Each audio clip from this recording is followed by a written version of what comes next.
Nous vivons, c'est vrai, dans un univers qui semble être saturé de toute une série de produits qui appartiennent à l'univers des super-héros, au point que l'on pourrait en ressentir une espèce d'écœurement. Un écœurement qui pourrait nous éloigner de la réalité, de l'intérêt que ces personnages de fiction, qui ont maintenant un peu plus d'un siècle,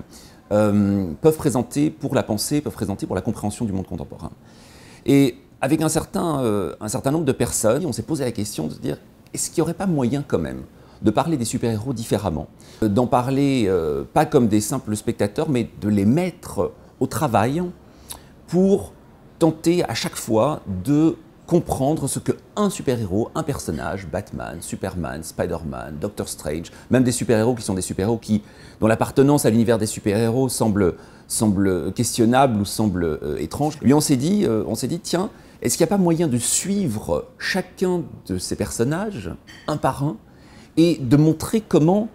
il déplace en un point de l'époque qui est la nôtre une question particulière. Par exemple, la manière dont Iron Man, par exemple, nous oblige à penser différemment notre rapport à la politique et au sérieux. Iron Man qui est ce personnage,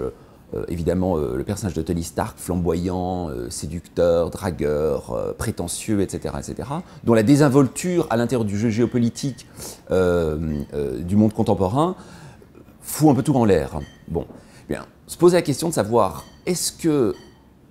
regarder les films d'Iron Man ou lire les comics d'Iron Man permet de nous apprendre quelque chose sur la politique contemporaine et sur son rapport au sérieux? C'est une question que les super-héros peuvent nous permettre de poser. De telle sorte que l'on